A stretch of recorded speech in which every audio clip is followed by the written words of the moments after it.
Excellent. So good morning and welcome to this session, which is measuring adversary costs to exploit commercial software, the government bootstrap non-profit CITL, and the speakers are Mudge and Sarah Zatko. For reference, this is South Seas GH, and we've got a few brief notes. One is to stop by the business hall located in Bayside AB during the day, and for the welcome reception from 5:30 till 7 tonight. The Black Hat Arsenal is on the Palm Foyer on level 3. And join us for the Pony Awards in the Mandalay Bay BCD at 6:30 this evening. And just as a quick reminder, can you put your cell phones on vibrate, etc.? I know that's a lot more fun anyway. So just so we don't interrupt the conversation. So without further ado, Sarah and Mudge Zatko. Thank you. Okay. Appreciate it very much. I'm Mudge, this is Sarah. I do want to do a really quick shout out because two people aren't able to watch the presentation right now because they're watching our infant child in the speaker room. It was one of the challenges of the couple presenting together, but she has the former White House Director of Transnational Threat, Paul Kurtz, and Commander John Kaltwasser of the US Navy watching her, so I think she's in pretty good hands right now. Why don't we start off? Great. Oops, So, can you not see it there? Yeah. All right, so as they said, we are a 501c3 focused on assessing software risk. Our way of focusing on software risk is the cost to an adversary to newly exploit a piece of software. And this is preliminary data, just a peek behind the scenes. So the problem is obvious to everyone here probably, that we've been trying to get people to care about security for years, and whenever somebody says, okay, I care, what am I supposed to do? We're pretty vague about the next step. We tell them which browser we think they should use, but we don't necessarily have a lot of real data to back that up. And just in general, consumers don't have much to go on when they actually decide to give a shit and try to do better, and that's a problem. So what has the industry done so far to try and address this? There's been several different avenues. First off is certifications and evaluations, which they'll be pretty upfront about the fact that they aren't really about security. Most of these are focused on processes and procedures, not on the actual product that comes out of those procedures. So they don't always work for what we're looking at. There's industry and marketing labels, but those are frequently vague or misleading. And if somebody has two pieces of software with the same sticker on them, they don't know how to judge between those. The company just has to do the minimum to get to that sticker, and then they're done. Source code review definitely has its place, but it's not getting the whole picture. And it has the wrong incentive structure for helping consumers, because usually the people doing source code review, either it's internal or it's the vendor paying to have their code reviewed or a large company. But in either case, there's NDAs involved and the general public never sees the results of that. Also frequently, there's no obligation to actually fix the things that are found in source code review. It can be sort of academic sometimes, you know, that, okay, we did this, but we're busy and we need to release. And then finally, legislation, which is usually well-meaning, but frequently focuses on making it illegal to look at a problem rather than trying to fix the problem. And that's a terrible way to solve anything. So with that in mind, I wanted to dive directly into data kind of early on. I'll give you a heads up. We're going to take kind of a 30,000 foot, and then we're going to dive down to microscopic, and we're going to kind of pop back up to 30,000 feet a few different times. So this might be a little bit of a bumpy ride, but I wanted to show you the depth and the breadth of the processes and the actual data that we're pulling out. So if we're able to quantify the different security features and create a continuum, what does it look like for each of these operating systems? So this is Linux. This is Linux Ubuntu with the first 10,000 applications. And the histogram here is ordered where the lower scores are on the far left, and of course the higher scores are on the far right. They're bins of 5 points each, 100 being the maximum score there. And you can see that we've called out the 5th, 50th, and 95th percentiles. If we line up underneath it, a relative hardening line that is mapped to the above histogram. And we start to plot some of the individual applications.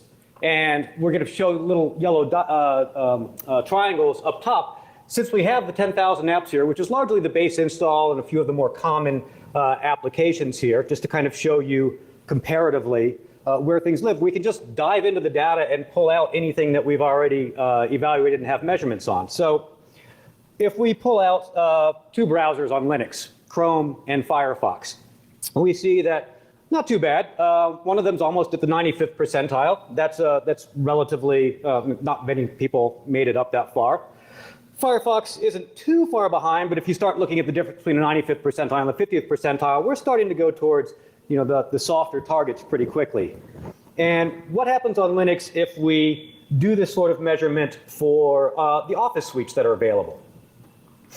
Well, we start seeing OpenOffice, LibreOffice, and I called out Thunderbird there because we just happened to be looking through and saw that one as well for the mail client. And you start realizing the relative level of effort that an adversary has to go through to newly exploit.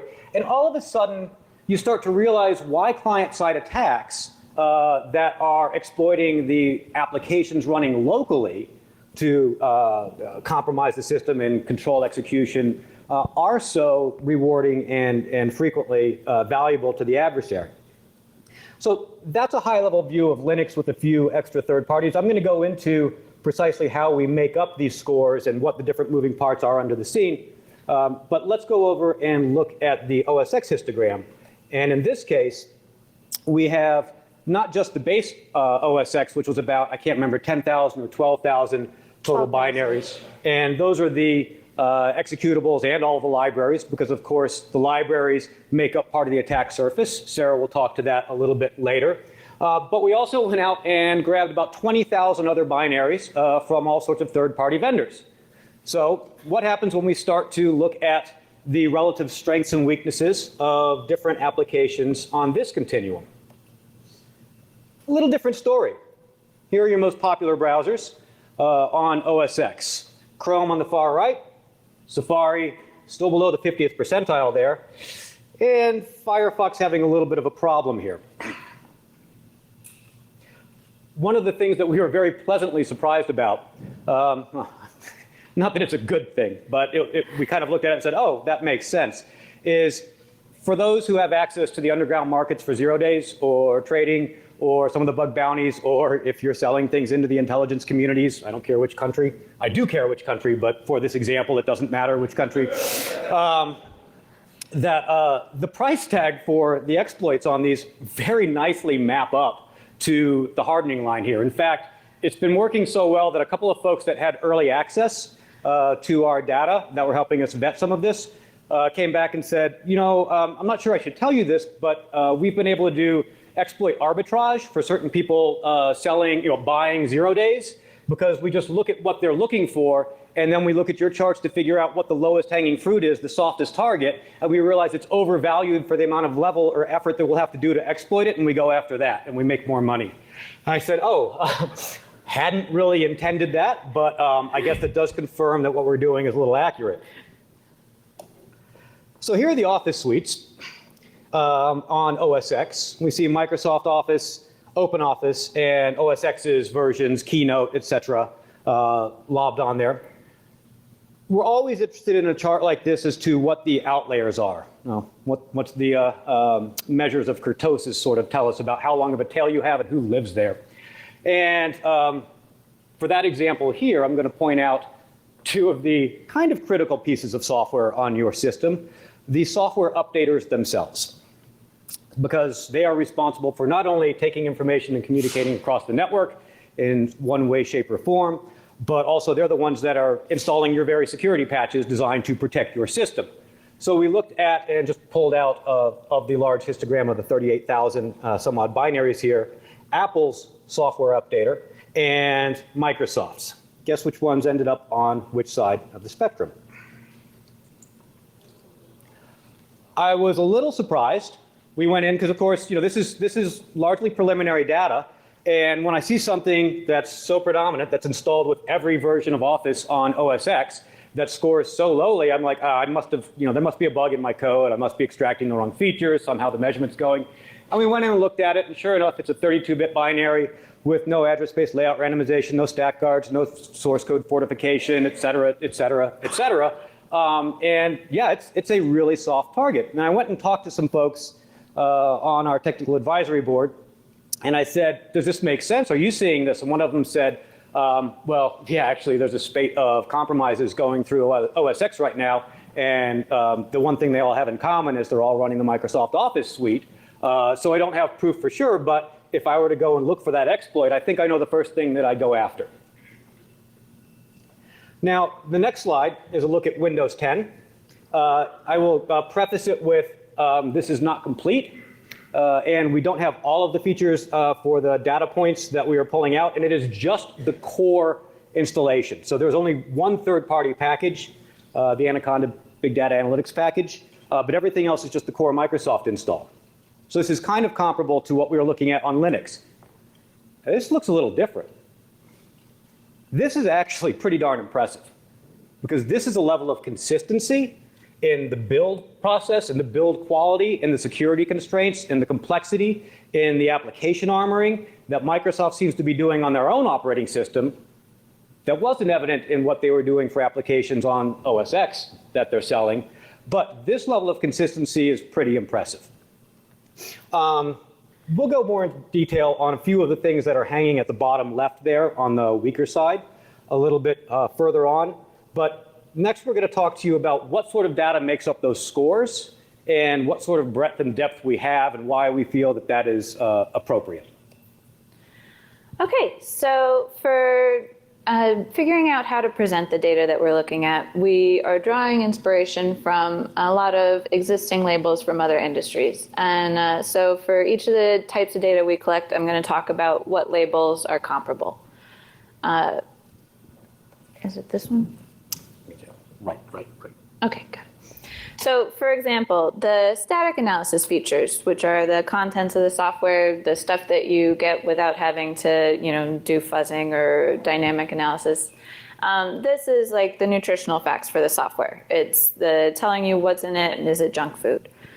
And the nutritional label is really a marvel of how to inform consumers, because how to figure out what you should be eating is a pretty technically complex task that everyone's been trained to.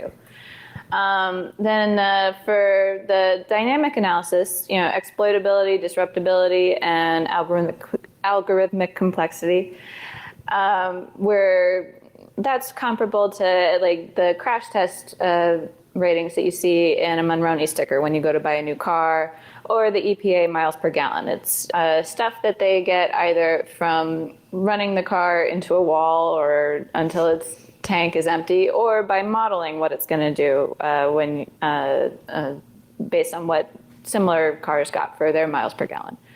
And then finally, the safety continuum is very similar to Energy Guide, where you're putting the cost of ownership for this product on a scale with similar products. So this is a breakdown of what's inside the Nutritional Labeling and Education Act, if you will, the nutrition label. And I like what, I just broke the microphone up here. No big deal. Okay, I got it. Destructo hands engage.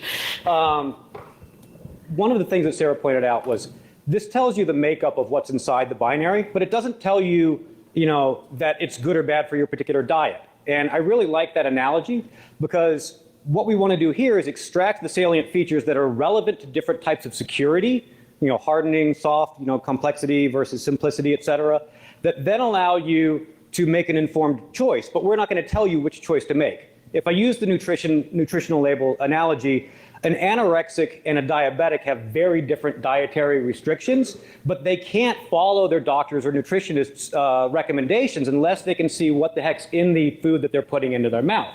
And that's what we want to do with our static analysis component. So what we're using on the back end for the features you can largely be broken down into three separate areas.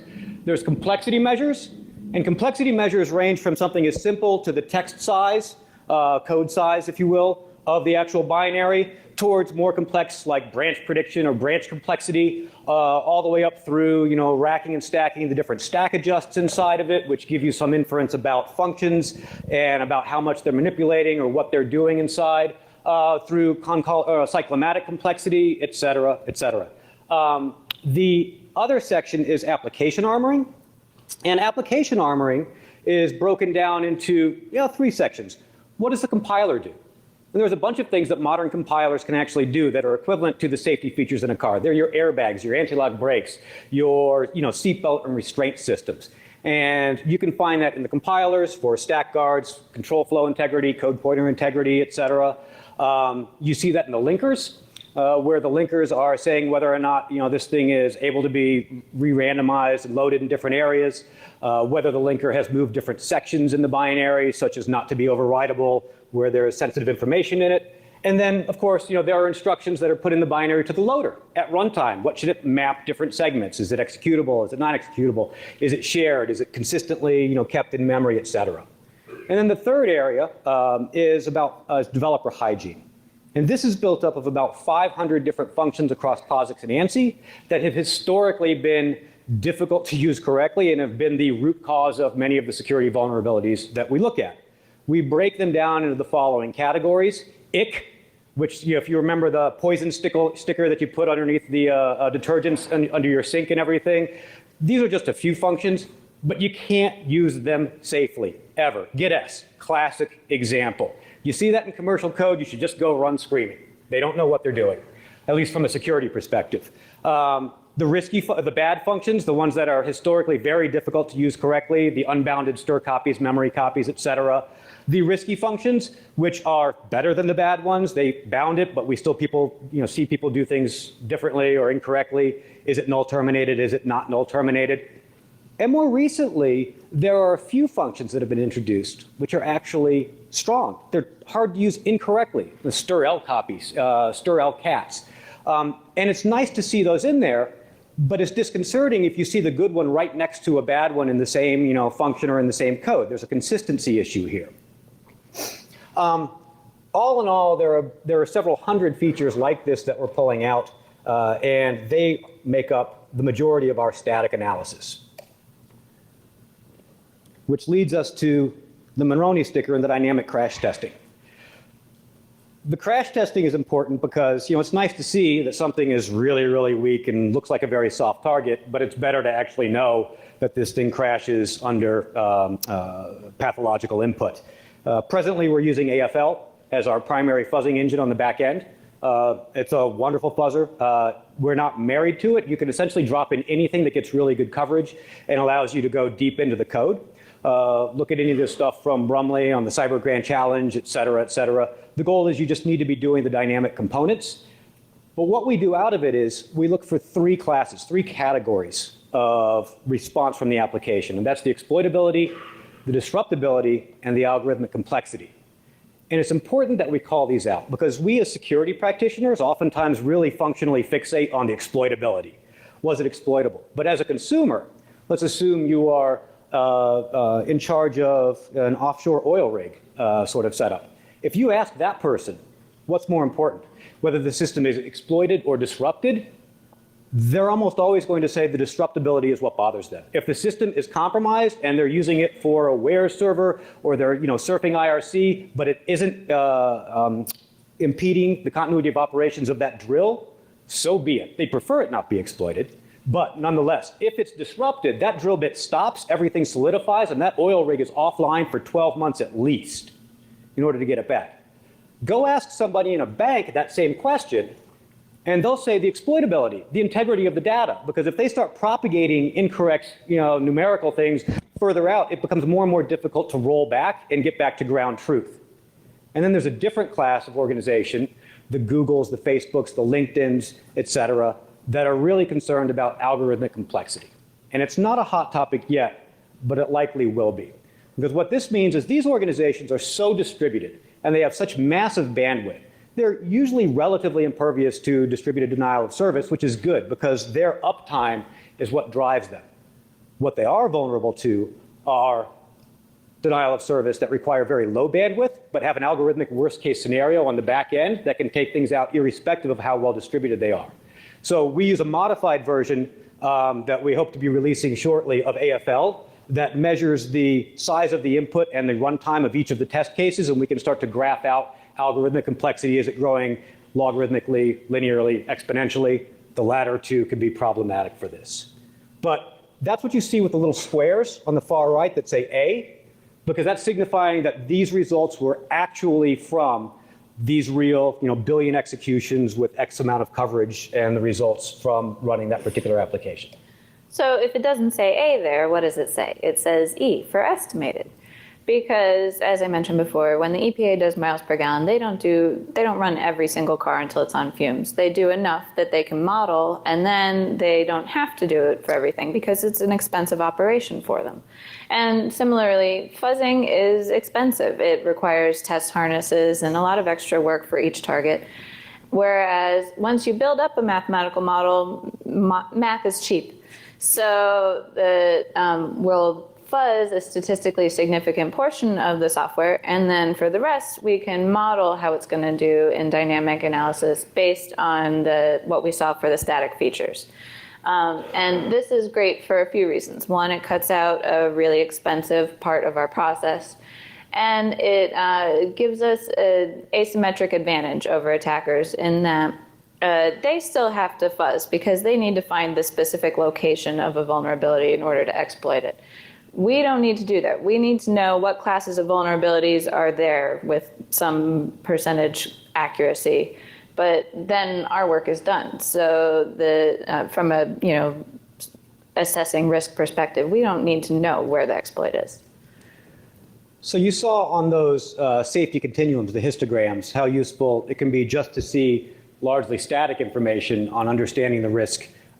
Before we go on, this is really an icing on the cake if we can pull this off, which all of our indicators on the back end are showing that this is working for us.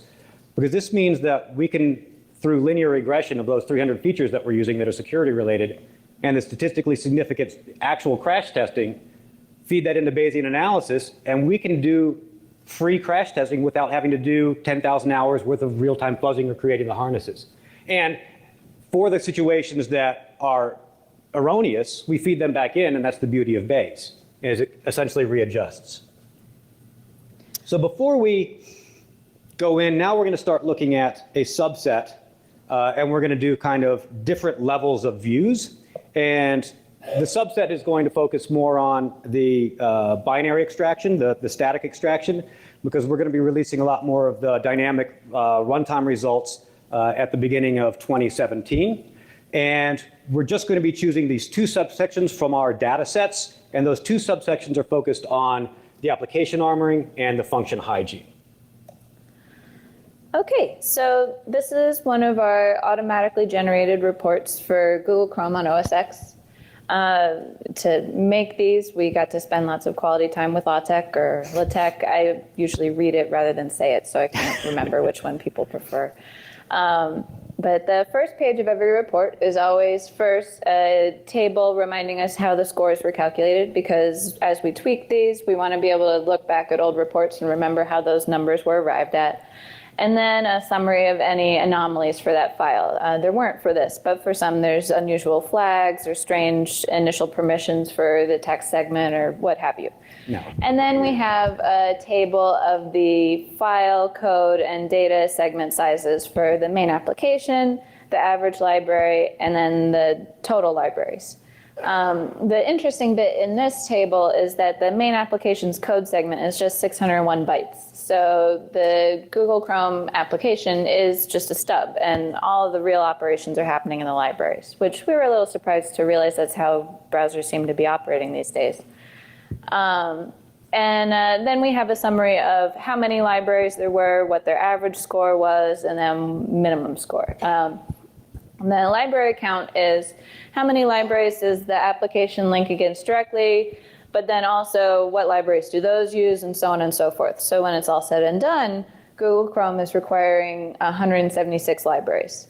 So it's not a small amount of code. And that can all be part of the attack surface, so we have to look at all of it. Moving on to the second page, the main report. On the first column, we've got the main application at the top, and then all the libraries listed. This goes on for several pages. Clearly, that's not 170 lines. And then after that, the columns are whether it's 32 or 64-bit, what the score was, and then the two categories of columns after that are application armoring and then function hygiene, which are just a subset of our static analysis features, but they're the ones we're highlighting in this talk. I'm doing my best Vanna White because I do realize it's a bit of an eye chart here. I apologize for the folks on the other side of the room. Well, you got them earlier. Yeah. Okay, and then that was a more detailed look at the data. Taking a step back, here's a very coarse-grained view of how to compare the three most popular browsers on OS X. So we've got Chrome, Safari, and Firefox, and here, as I said, it's a coarse view. We're just looking at 4 application armoring features: ASLR, non-executable heap, stack guards, and fortified source. So each of those 4 things is worth 25 out of a total 100 points. If all of your files for the browser have, say, ASLR, that gets you 25 points. So nobody got 100, but Chrome was the only one that was pretty consistent in its use of ASLR and heap protection, so it did the best overall. Safari had everything, but not consistently, so it ended up in the middle. And then Firefox was missing ASLR entirely, which was a pretty big surprise to us and actually to some people internally there. Yeah, this particular image was in Kim Zetter's article, and it was really interesting and enlightening to watch some of the Firefox developers go like, hey, what's up with that? Why aren't you showing ASLR? We've had that since 2012, and then, or whatever the date was. And then other Firefox developers started to say, yeah, but on Linux in the following environments, we don't use it, and we don't use it here. And then, well, if it's on OS X, because they have Safari there, so that's not on Linux. And they said, yeah, we haven't had that because anything that's compatible with 10.6, just you're out of luck. And they hadn't really realized that. And that is a significant safety harness that is absent. John Kaltwasser, our commander there, does a lot of design for capture the flags. And he was just telling us in the backstage, he was on School of Root, if some of you folks remember them from DEF CON, are involved there. He said, yeah, for the designing of capture the flags, in order to make some of the targets weaker, we just turn some of those features off just like this. The good news is that they're going to be enabling that apparently in the build that's coming out in September or October. The bad news is right now, if you're using it, well, you can see it. And before I go on to the next slide, the data sets that we have are really what we're kind of creating here, both the binary analysis and the dynamic runtime analysis. And we're going to be licensing those off in various fashions as befit to a nonprofit. We're following the Consumer Reports model. And these are different ways of looking into it. And we're going to be releasing various curated reports. Some will be at a high level like this. Some will be at the histogram sort of level for the continuum. And then going into the next part is, what happens when you really start to dive into the data? How rich is it? And what can you start pulling out on specific features? So many people are familiar with source code fortification. If you -D fortify source on GCC, LLVM similar. And what it does, for those not familiar, is there are about presently 72 functions that are really difficult to do correctly. And people have historically just abused these or used them incorrectly. And what the compiler does is the compiler looks at each of the 72 instances that it sees as a viable target. And in Linux, we saw 2 million total opportunities that the compiler saw. So looking at this as a platform, Linux, what can we learn about Linux and source code fortification? And if it can do heuristics to say, I see what the developer was trying to do, I can do this more safely, it will replace it with a stronger bounded version. Good. If it can't figure out what's going on, it will not touch it because it doesn't want to accidentally break the code. The way you read this chart is each one of the dots is a file, and on the y-axis is the number of instances of those 72 functions that existed in the binary. So if we see this dot over here, that's about 10,000 opportunities to replace a weak function with a stronger version. But unfortunately, the x-axis tells us that it was able to do that less than 10% of the time. looking at this as a whole, we see that about 33% of the time, 1/3 of the time, they're able to replace 95 to 100% of the functions they see, and some with significant numbers. I will call out that system D was off the chart on this side with, I think, 43,000 memcopy instances, and it was 0.7%. Not mem copies. I think sorry. they were P reads. Oh, P reads, sorry. That were unable to be, the compiler said, I can't, I don't want to break it. But while it gets 1/3 of these correct, as you can see on the far right, the other 2/3 are pretty much evenly distributed. All right, that tells us something about the Linux environment at present. What does it look like for OS X, which also has this opportunity? So rather than 2 million opportunities for replacing the functions, we had 7 million opportunities, and we see a slightly different story. We see much more of a cluster on the far side where the compiler, the developer's doing the right thing. They say, please, where you see a risky function, replace it. But the compiler says, I saw lots of risky functions. I didn't feel comfortable replacing any of them. And that's a little bit of feedback that we'd really like the developer to have that they don't. And maybe now they do. The most significant fortification that was at the 95 to 100% range only had 121 instances of functions. So that led us to believe that source code fortification is slightly less mature maybe on OS X. What would happen if we look through our data sets from the binaries on a different sort of slice on the same thing to compare? So this will be function by function. And this is Linux. So the way you read this chart is the number of functions, so in this case about 38 functions out of the 72 that are of the fortifiable type that it looks for. 38 were almost never able to be touched. These were the P reads, the mem copies, a whole bunch of pointer arithmetics.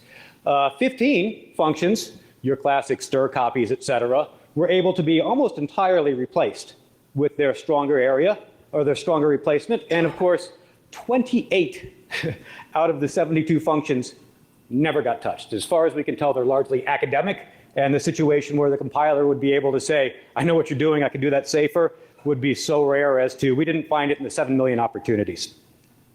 Let's look at OS X. Unfortunately, it confirms our estimation. This time there were 52 functions out of the 72 that were never able to be touched. And this was off of 7 million opportunities.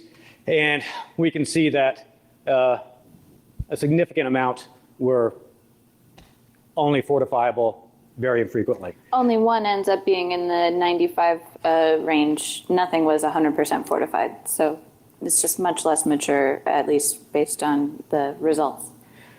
We will be releasing down the road some information that we're gleaning about the overall ABI and the characteristics per operating system. I should point out, it is unfair to compare an application, binary or library on one operating system to that of a different. You need to keep these evaluations for what we're showing right now within the same OS. So for a comparative view, you look at an OS X browser against an OS X browser. You look at a Windows browser against a Windows browser. We will start to explain the overall cases that the kernel operates on and the kernel offers and the environments offer. And Windows seems to offer many more opportunities to engage application armoring. But presently, please don't try and say like, oh, well, this one was low over here. How does that compare to me on Windows? You have to look within the same environment. So we talked about a bunch of different levels. I told you we'd be going up and down at the stack here. And we've looked at the continuum of an environment. We've looked at particular call-outs of application armoring at a high level, at a low level.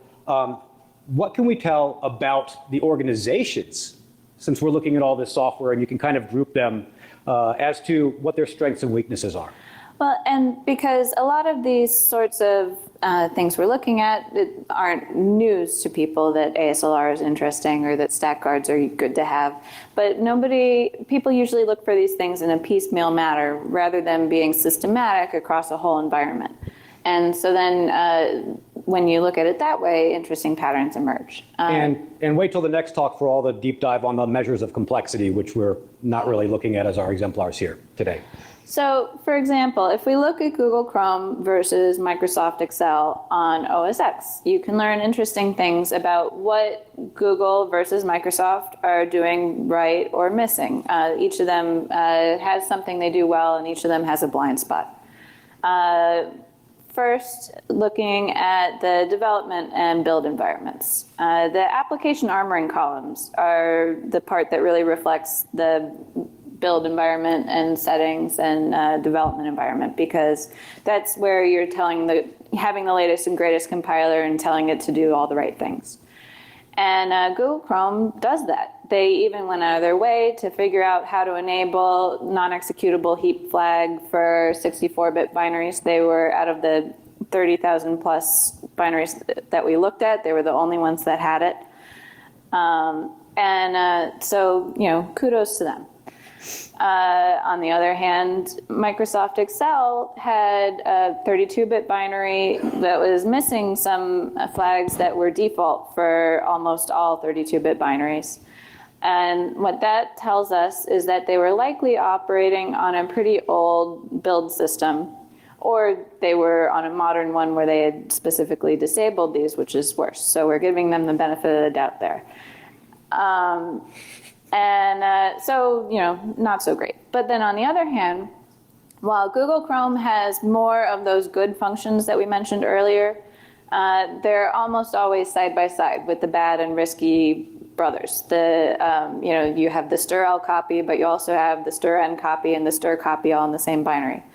And what that means is that there's no consistent use of the good functions, which is sort of partially defeats the purpose. What this tells us is that the developers, some of them know what they're doing when it comes to security, and some of the code review people know what they're doing, but then a lot of don't, and it's really sort of luck of the draw who wrote this code or who reviewed it. On the other hand, Microsoft Excel, when they have a good function, they don't have the bad or risky version also, because they have gotten beaten up over these functions often enough that they do it right. Their compilers have special settings that tell the developers, no, you can't check that in. You're not allowed to use stir copy anymore. Bad programmer. For those of you familiar with coding in the Windows environment, from what we've inferred from public sources, they have a preprocessor that runs through their deprecated security risky functions, and they don't let internal people release code if those are in there until they're fixed, which is a more automated way of doing it rather than the kind of roll the dice that it appears that Google has, because they've got really good developers at Google, but the range of security knowledge does vary based upon developer and based upon the reviewer that you draw out of the lottery. I'll briefly talk about one of my other pet peeves. This is because programmers graduate without having been educated on secure programming. It's not a focus of most computer security programs. But anyways, moving on. Mm-hmm. So back to the big picture. We were having a lot of fun looking at essentially these three charts. And I don't want people to take the wrong thing away. We're picking on Microsoft there in an environment that's not a Microsoft platform. It's OS X. It's not terribly surprising to me that that's not their main focus. And if you recall from the bottom histogram, it really looks like Windows 10 in general. Although this will flesh out as we add in more third-party products and as we start to do more of the features, you'll see more of a distribution across there. But that's a really impressive level of consistency for a security and software development lifecycle, at least so far. But the question here, when we step back and look at all three of these, is who's living in the bottom all the time? Because I wanted to do this effort way back at the Loft, and in fact, some of what ultimately ended up being the inspiration for companies like Veracode and which was Slint and some different areas that they've then taken much further, were kind of the impetus here. And I couldn't pull it off back in the Loft days because I wanted a binary analysis that would give you a traffic light, red light, green light, yellow light, just letting you know if it was a piece of crap or whether or not this looked pretty good before you went and chose it. And everything was red light, and there weren't any options. I'm on the Omni browser. Great. What else am I going to use? The other browser is non-existent. It hasn't been developed yet. That didn't work. But now, as you can see, you've got choices. And you've got choices for just about anything. So if it doesn't matter to you, if you care, if the feature set of the software is equal in your eyes, choose the one that imposes more work to the adversary without causing any cost to you. Okay. So back over to what's on the bottom side. because we can do this now. It was one set of applications that made up the very bottom. And this was disconcerting because it was also an application suite that we were using on our systems. And I thought they were fine. The interesting aspect was that a source code analysis wouldn't have actually revealed this. And here's how we first found it. Next slide, please. This is Anaconda, which is a big data analytics tool set. We'll tell you a little bit more about its background. Go ahead. We were looking at, back up one. Sorry. Thank you. We were looking at ASLR measurements, and at this point we were building it out on Linux. And the way you read this chart is it's fixed addresses for the symbols, fixed addresses for function pointers throughout it. You want 0, 0. This means that the loader and the linker say, like, you can move anything around. ASLR can be introduced by the kernel. It's good. People won't have predictable places to jump to. And as you move further to the right and further top, this is problematic. So what were the outliers? Oof. They were all from this Anaconda package. And we had seen this on OS X, and we saw this on our early stuff on Windows 10 as well. So what is Anaconda? It's a roll-up of a whole bunch of open source applications. Many of you here are familiar with like Kali, Backtrack, or whatever. It's really convenient because it's difficult to go out and curate all of those yourself and get them to link in the configuration settings to work correctly. It's got some DARPA backing, and it's Python and R and NumPy and matplotlib and OpenSSL and libxml and all the stuff you need to do big data analytics. Their list of customers on their site is impressive. It is a veritable who's who of big banks, of government, of you name it. And next slide. They were always in the bottom scores, which was disconcerting because I have OpenSSL and I have libcurl and libxml installed in different places from other packages, and they weren't in the bottom. So what the heck was going on? Across those 3 operating systems that we're highlighting for the exemplars today, 90% of the time, they didn't even have the modern day relocate read-only with bind now on Linux, no stack guards in the builds, OS X missing everything from fortification, ASLR, et cetera, Windows, this would be structured execution handlers. Thank you for the typographical correction there, Microsoft PowerPoint. And we said, oh my God, this is right back to the, if I want to make a trivial capture the flag binary, this is what I do in order to make it more exploitable. So we didn't get it off of OS X, although we saw this happening. We couldn't figure out precisely what was happening. When we looked at Linux, of course, it's nice because they've got an info section in the binary, and that started to reveal what we later confirmed with Windows, is that GCC compiler they're using is a 2008 one on a 2005 Red Hat Linux. So they're going out and grabbing all of this software, recompiling it for you, and then giving you a package, which is nice because it's all together. You don't have to do that, but you've lost almost a decade worth of security improvements and features to make an application more resistant to exploitation and abuse. And without looking at the binary, you wouldn't know that it wasn't the same thing that you'd get if you had gone to all those separate locations and downloaded their packages. Mm-hmm.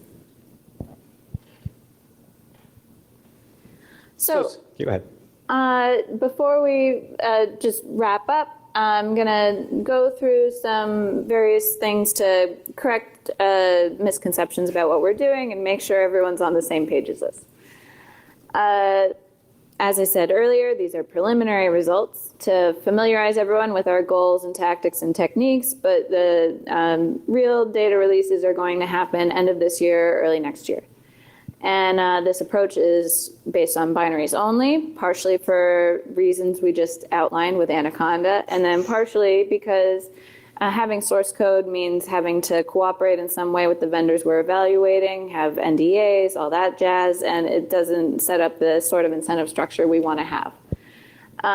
This is not pass-fail or gold star. It's meant to be quantified and comparable between products. And looking at overall vulnerability trends and classes rather than specific instances. this talk focused on static analysis, but the dynamic analysis and other types of data will be forthcoming next year probably, as will analysis of Internet of Things devices.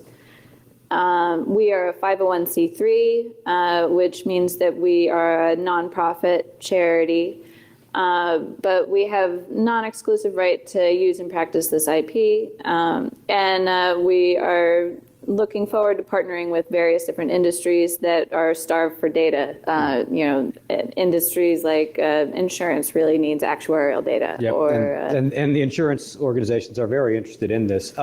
also security industries need data to back up recommendations or to, Right. I was talking to Chris Weisopel, an old colleague of mine at the law over at Veracode, and he got it right off the bat. He's like, this is very complementary to their business model because they're going to tell people precisely what they're doing or what they need to do. They are the nutritionist or the dietitian or the doctor, and this is the nutritional labels going in on it. Real quickly as an interjection, there's a lot of confusion because, of course, I coined the term cyber UL in regards to this. The UL is doing something different. They are a for-profit organization now. I hope their stuff works well. It is widely different than what we are doing.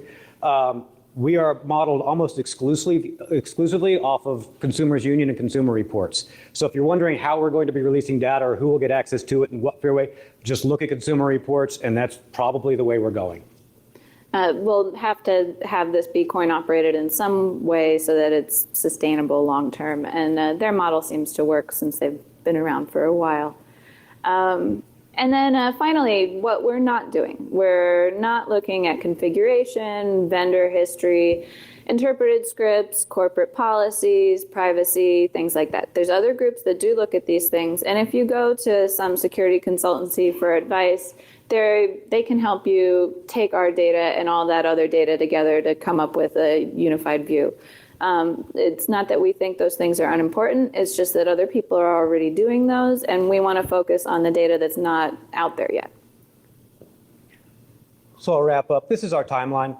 By the end of 2016, you're going to see a bunch of curated data releases for us with some write-ups, think Consumer Report style. And we're releasing more of the specific details about the static measurement technologies. We've given you a high-level overview here. 2017 is going to be the large-scale access to the different back-end resources, and hopefully with enough of the exemplars that you saw here, people can slice and dice it in ways that matter more to them. Obviously, this works, especially the complexity measurements, work on any piece of binary, period. Firmware, embedded system. We're going to do this on cars. We're going to do this on real-time operating systems, you name it, because we should be able to have comparable or comparisons within those. And then middle of 2017 is when we start to dump the massive fuzzing results that comprise the statistically significant sampling and start to release the predictive ones and show you the level of confidence that the mathematical models get to. We have received some money. I want it to be very clear where the money's coming from. Ultimately, we will be Consumer Reports model driven. This is a small seedling experiment grant from DARPA. AFRL, the Air Force Research Labs, is the contractor. Ford Foundation put some funds into it, so we're working with Consumer Reports to figure out how some of these methods and methodologies can be applied in the Consumer Reports so that when you're reading their magazine, that anything that has software, or which is everything, will give you some level of ability to navigate that as well. And then, of course, the final legalese, since this is DoD funded. You skipped AFL. Oh, sorry. Yeah, huge shout outs to a couple of pieces of open source software. Mike Zalewski did a bang up job on AFL. That is a real nation state level sort of fuzzing environment. You're going to see more of that in the Cyber Grand Challenge backend stuff, which is just outrageous. I got to work with him a little bit at Google. He calls me out in the credits of AFL, which is just a huge honor. I don't deserve it. I did very little. And then the Capstone engine, because I originally did the disassembly myself. And of course, they have a much better approach and do a much better job on it. So that's what we're using in the back end for the disassembly. Oh, one of the questions we always get, which I'll wrap up on here, is are we afraid of the vendors? Because isn't this reverse engineering and WIPO and all of that other sort of thing? There's a big difference between a reverse engineering and disassembly. And all we're doing essentially is the same level of what the computer's doing itself when it loads up the code and runs it. We don't care about the proprietary algorithms. And our lawyers, who were the first people we went to when we went on this expedition, said, "No, we're pretty sure that you're good to go, bring it." So we look forward to engaging the folks who disagree or feel otherwise. And there's not really a website up. The website is currently .com, but all the email goes to .org. And the goal is just to give you guys a little early access. So thank you very much. Appreciate it. Hope this makes more sense.